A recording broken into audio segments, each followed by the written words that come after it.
العظيم ونصلي ونسلم على رسول الكريم أما بعد. قال الله تعالى في كلامه القديم والفرقان الحميد: أعوذ بالله من الشيطان الرجيم. بسم الله الرحمن الرحيم. يا أيها النمل ادخلوا مساكنكم لا يحطمنكم سليمان وجنوده وهم لا يشعرون. சதகல்லாஹுல் அலீம். அன்பிற்கும் பெருமதிப்பிற்கும் உரிய ஜமாத்தார்களே, இன்று ஓதப்பட்ட சூரா நம்ல், எறும்பு என்ற சூரா. குர்ஆனில் அல்லாஹ் பல அபூர்வமான விஷயங்களை சூராவுக்கு பெயராக வைப்பான்.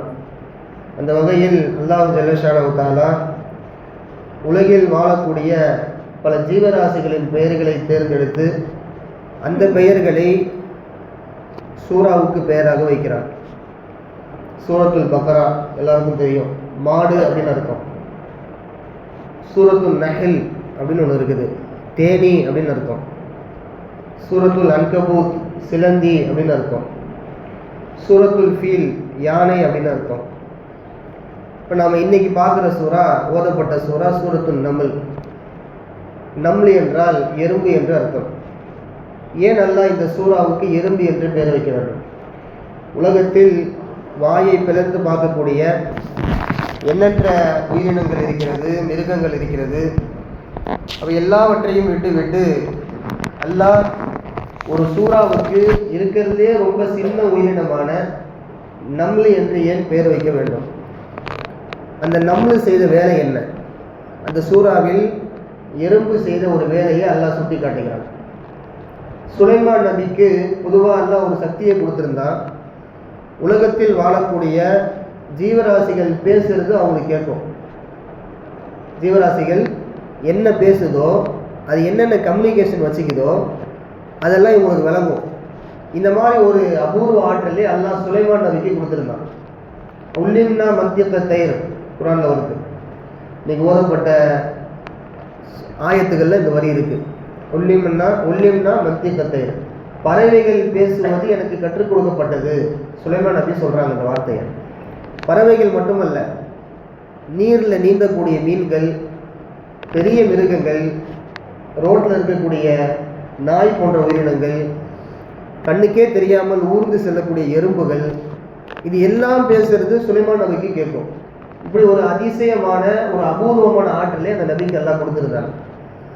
இப்போ ஒரு தடவை சுலைமான் நபியும் அவர்களது படை வீரர்களும் போயிட்டு இருக்கிறாங்க ரோட்டில். போகும்போது எறும்பு, அந்த எறும்பு தலைவன் அந்த எறும்பு கூட்டத்துக்கிட்ட சொல்லுது: யா ஐயுஹன் நம்லு துஹுலு ஃபீ மசாக்கினக்கும், துஹுலு மசாக்கினக்கும், உங்கள் பொந்துகளில் நீங்கள் நுழைந்து கொள்ளுங்கள். ஏன்னா லா யஹ்திமன்னக்கும் சுலைமானு வஜுனூது, சுலைமான் நபியும் அவங்க படையும் வந்துட்டு இருக்கிறாங்க, உங்களை மிதிச்சிட போகிறாங்க, எல்லாம் பொந்துக்குள்ளே போயிருங்க அப்படின்னு எறும்பு பேசுகிறத சுலைமான் நபி கேட்டுறாங்க.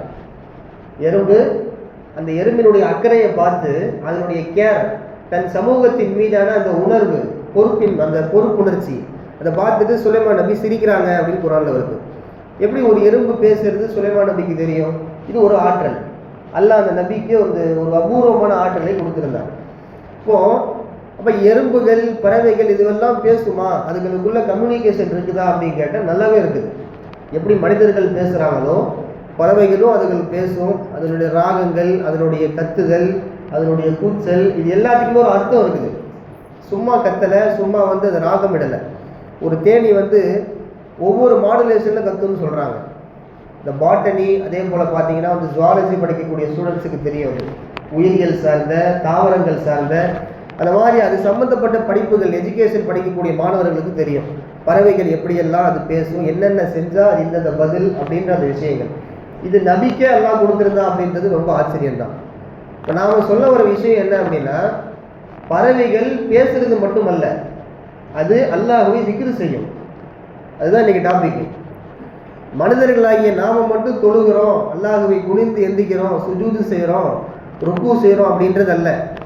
உலகத்தில் வாழக்கூடிய கண்ணுக்கே தெரியாமல் ஊர்ந்து போகக்கூடிய எறும்பு கூட அல்லாஹ்வை திக்ரு செய்கிறது.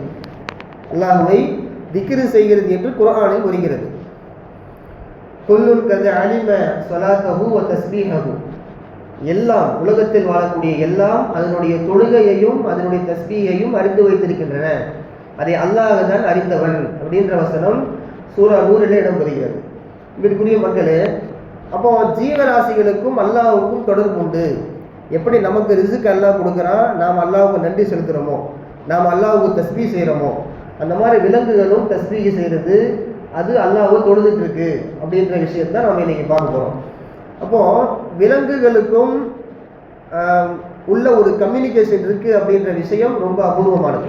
ரசூல் ஸல்லல்லாஹு அலைஹி வஸல்லம் ஒரு சஹாபி வந்து அவங்கள்ட்ட கம்ப்ளைண்ட் பண்ணுறாங்க, ஏன்னா அவர் ஒட்டகம் வளர்த்துட்டு இருக்கிறேன், இந்த ஒட்டகம் முன்னாடி ரொம்ப செழிப்பாக எங்களுக்கு எல்லா வேலையும் செஞ்சு கொடுக்குது, அதனுடைய பாலை கறந்து நாங்கள் குடிச்சிட்டு வந்தோம், எங்கள் ஃபேமிலி அப்படியே ரன் ஆகிட்டு இருந்துச்சு.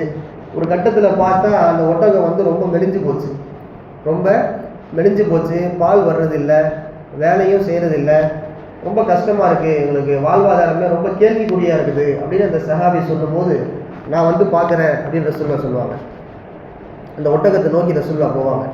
ஒட்டகம் அங்கே கட்டப்பட்டிருக்கு ஓரமாக. அந்த ஒட்டகத்தை பார்த்த உடனே ரசூலுல்லாஹ் கிட்ட போவாங்க. ரசூலுல்லாவை பார்த்த உடனே அந்த ஒட்டகம் சஜிதா செய்யும். இது சஹீஹுல் புகாரில் வரக்கூடிய ஹதீஸ். ரசூலுல்லாவை பார்த்த உடனே அவங்க காலு கீழே அந்த ஒட்டகம் சஜிதா செய்யும் அப்படின்னு இருக்குது. அது மட்டும் அல்ல, ரசூலுல்லாஹ் ஏன் வந்தாங்க அப்படின்ற விஷயம் அதுக்கு புரிஞ்சு போச்சு. அது ரசூலுல்லாஹ் கிட்ட பேசுது, என்னுடைய எஜமான் இத்தனை நல்லா பார்த்துட்டு இருந்தாரு, எனக்கான தீவனங்கள் கொடுத்தாரு, ஒரு கட்டத்துக்கு மேலே என்ன ஆயிடுச்சுன்னா என்னை ரொம்ப வேலை வாங்கினாரு, அதனால் நான் ரொம்ப மெலிஞ்சு போயிட்டேன், என்னிலேருந்து பால் சுரக்கிறது இல்லை, நான் வேலையை என்னால் செய்ய முடியலை, இதனால் தான் நான் வந்து அவருக்கு விசுவாசமாக நான் இல்லை அப்படின்ற அந்த கம்ப்ளைண்ட்டை ரசூலுல்லாஹ் கிட்ட ஒட்டகம் சொல்லுது. இதை ரசூலுல்லாஹ் அப்படியே கேட்டு வந்து சஹாபாக்கள்கிட்ட சொல்கிறாங்க, நீங்கள் முன்னால் பார்த்த மாதிரி பார்க்கல, அதற்கான தீவனத்தை நீங்கள் கொடுக்கல, அதனால தான் வந்து உங்களுக்கு அது வேலை செய்யலை. ஒட்டகம் அது எப்படி முன்னாடி செழிப்பாக இருந்ததோ, எப்படி ஃப்ரெஷ்ஷாக இருந்ததோ, அந்த ஃப்ரெஷ் இப்போ ஏன் இல்லை அப்படின்னா அதுக்கான தீவனத்தை நீங்கள் போடலை அப்படின்னு ரசூலுல்லாஹ் பேசுகிறாங்க. எவ்வளோ ஆச்சரியம் பாருங்கள், ஒரு நபி கிட்ட ஒட்டகம் பேசுது, ஏன் உயிரற்ற கல்கள் கூட பேசியது. ரோட்டு ஓரமாக இருக்கக்கூடிய கல் பேசிச்சா ரசூலுல்லாஹ் கிட்ட. ரசூலுல்லாஹ் அப்படி ரோட்டில் பாஸ் பண்ணி போனாங்க, ஒரு ரோட்டை கிராஸ் பண்ணி போகிறாங்க அப்படின்னா ஓரமாக அடுக்கி வைக்கக்கூடிய ரோட்டில் கிடக்கக்கூடிய கல் பேசும். ரசூலுல்லாஹ்க்கு சலாம் சொல்லும், அஸ்ஸலாத்து வஸ்ஸலாமு அலைக்க யா ரசூலல்லாஹ், நபியே உங்கள் மீது சலாம் உண்டாகட்டும். கல் பேசும். இவ்வளோ ஆச்சரியம் பாருங்க. அப்போது இந்த ஜீவராசிகள் எல்லாம் அல்லாஹுவை தஸ்பீஹ் செய்தா அப்படின்னு கேட்டால் செய்யுது. சரி, இப்போ நாம சுப்ஹானல்லாஹ் அல்ஹம்துலில்லாஹ் அல்லாஹ் அக்பர் ஓதுறோம், லா இலாஹ இல்லல்லாஹ் ஓதுறோம், ஜீவராசிகள் என்ன ஓதுது? கிதாபுகளில் இமாம்கள் பெருமக்கள் நமக்கு எழுதி கொடுக்கின்றார்கள். நூஹ் அலைஹிஸ்ஸலாம் அவர்கள் அவங்க இறக்க போகும்போது மகன்களை கூப்பிட்டு சொல்கிறாங்கன்னா, நூஹ் அலைஹிஸ்ஸலாம் நமக்கு தெரியும் எத்தனை வருஷம் வாழ்ந்தவங்க, 950 வருடம் வாழ்ந்த ஒரு நபி. உலகத்திலேயே அதிகமாக வாழ்ந்தவங்க அவங்க தான். 950 வருஷம், 1000 வருஷத்துக்கு ஒரு 50 கம்மி, அவ்வளோதான். 950 வருஷம் வாழ்ந்த ஒரு நபி. அவங்க இறக்க போகிற சமயத்தில் மகன்களெல்லாம் கூப்பிட்டு சொல்கிறாங்க, இப்போ வாழ்க்கையில் 2 விஷயத்தை நீங்கள் தவற விட்டுறாதீங்க, 2 விஷயத்த தவற விட்டுறாதீங்க. ஒன்று, லா இலாஹ இல்லல்லாஹ் அப்படின்ற இந்த வரியை, இந்த தஸ்பீஹை ஓதிக்கிட்டு இருங்க, எப்பயும் ஓதுங்க. 2வது, சுப்ஹானல்லாஹி வ பிஹம்திஹி அப்படின்ற இந்த தஸ்பீஹை மறந்துடவே செய்யாதீங்க. ஏன்னா இந்த தஸ்பீஹ் தான் உலகத்தில் வாழக்கூடிய எல்லா ஜீவராசிகளுக்கும் தொழுகை அப்படின்னு சொல்கிறாங்க. இப்போ நாம் ருக்கு செஞ்சு சுஜூது செஞ்சாதான் அல்லாஹ்வை தொழுகிறது தான் அர்த்தம். ஆனால் விலங்குகள் அப்படி செய்யாது, அதுங்க இந்த தஸ்பீஹை தான் ஓதும். ஓதுறது தான் அதுக்கு தொழுகையே. இந்த தஸ்பீஹை ஓதுறது தான் அதுக்கு தொழுகைன்னு சொல்கிறாங்க நூஹ் நபி. என்ன தஸ்பீஹ்? சுப்ஹானல்லாஹி வ பிஹம்திஹி அப்படின்ற இந்த தஸ்பீஹை ஒரு எறும்பு, ஒரு நாய், ஒரு பூனை, எல்லாம் பறக்கிற பறவை, ஊர்வனை எல்லாம் சொல்கிறாங்களா இல்லையா, விசேஷத்துக்கள் எல்லாம் இந்த தஸ்பீஹை தான் ஓதுது அப்படின்றத நூஹ் அலைஹிஸ்ஸலாம் தன் மகன்கள்கிட்ட சொல்கிறாங்க. சொல்லிட்டு சொல்கிறாங்க, வபிஹா யுர்ஸகுல் ஹல்கு, உலகத்தில் வாழக்கூடிய மனிதன் உட்பட எல்லா ஜீவராசிகளும் இந்த தஸ்பீஹை கொண்டு தான் அவர்கள் ரிஸ்க் அளிக்கப்படுகின்றார்கள். இந்த தஸ்பீஹை ஓதுறது மூலமாகத்தான் மனிதர்களுக்கு நான் ரிஸ்க் கொடுக்குறேன் அப்படின்ற விஷயத்த இங்கே நூஹ் அலைஹிஸ்ஸலாம் தெளிவுபடுத்துகிறாங்க. இதற்குரிய மக்களே, ஒரு சஹாபி வந்து ரசூலுல்லாஹ் கிட்ட கேட்குறாங்க, யார் ரசூலுல்லாஹ், தஸ்பீஹ்கள்ல ரொம்ப சிறந்த தஸ்பீஹ் எது? நிறைய தஸ்பீஹ் இருக்குது, நீங்கள் நிறைய கற்றுக் கொடுத்துருக்கீங்க, அதில் ரொம்ப ஸ்பெஷல் எது அப்படின்னு கேட்கும்போது ரசூலுல்லாஹ் சொல்கிறாங்க, மலக்குமார்களிடத்தில் என்ன தஸ்பீஹ் சிறந்ததோ அதுதான் உங்களுக்கும் சிறந்தது. இப்போ மலக்குமார்கள்ட்ட எது சிறந்தது? அப்படின்னு இன்னொரு கேள்வி வருமா இல்லையா? அப்போ சொல்கிறாங்க, மலக்குமார்கள்ட்ட சிறந்த தஸ்பீஹ் எதுன்னா சுபஹானல்லாஹி வ பிஹம்திஹி. சுபஹானல்லாஹி வ பிஹம்திஹின்ற தஸ்பீஹ் தான் மேலே தெரியக்கூடிய, பூமியில் ஆங்காங்கே சுற்றி தெரியக்கூடிய மலக்குமார்கள் ஓதக்கூடிய தஸ்பீஹ். அந்த தஸ்பீஹை மனிதர்களாகிய நீங்களும் நானும் ஓதுதல் தான் உலகத்திலேயே சிறந்த தஸ்பீஹ்னு சொல்கிறாங்க. இப்போ நாம் இவ்வளோ சொன்னோம்ல, இதில் நாம் புரிஞ்சுக்க வேண்டிய விஷயம் என்ன தெரியுமா? ஒன்றுமே தெரியாத, அந்த அளவுக்கு பெரிய அறிவு இல்லாத ஒரு ஜீவராசி கூட அல்லாஹுவை சுப்ஹானல்லாஹி வ பிஹம்திஹி, அல்லாஹ்வின் புகழை அது துதிப்பாடிக்கொண்டே இருக்கிறது, அல்லாஹுவை தொழுது கொண்டே இருக்கிறது. ஆனால் மனிதர்களாகிய நாம் நேரத்துக்கு ஏற்ற மாதிரி அல்லாஹ்வை வணங்குறதும், நேரத்துக்கு ஏற்ற மாதிரி அல்லாஹ்வை தொழுகிறதும், துவா செய்கிறதும் அப்படின்றது நம்ம அல்லாஹ்வுக்கு செய்யக்கூடிய அது ஒரு பாவம் மாதிரி. அல்லாஹ்வுக்கு செய்யக்கூடிய நன்றி கெட்ட உணர்வு அப்படின்றத நம்ம சொல்லலாம். நல்லா யோசிச்சு பாருங்க, ஒரு பூனை, ஒரு நாய் எந்நேரமும் அல்லாஹ்வை தஸ்பீஹ் செய்து கொண்டே இருக்கிறது. ஆனால் நாம் அப்படி இருக்கிறோமா? ஒரு கவலை அப்படின்னா தான் அல்லாஹ்வை நம்ம கை தூக்குறோம், ஒரு கவலை அப்படின்னா நம்ம தொழுகிறோம், ஒரு கவலைன்னா தான் ஒரு சதக்காவை செய்கிறோம். ஆனால் விலங்குகள், ஒன்றுமே தெரியாத விலங்குகள் அப்படி இல்லை, எந்நேரமும் அல்லாஹ்வை துதிப்பாடி கொண்டே இருக்கிறது. அப்போ நம்ம விலங்குகள் தேர்ந்தெடுக்கக்கூடிய பாடம் என்ன அப்படின்னா, எந்நேரமும் அல்லாஹ்வை தஸ்பீஹ் செய்து கொண்டே இருக்க வேண்டும். கஷ்டமோ நஷ்டமோ, இன்பமோ துன்பமோ, அல்லாஹ்வை நினைத்து கொண்டிருப்பது தான் இந்த உலகத்தின் பிரதான நோக்கமாக இருக்க வேண்டும்.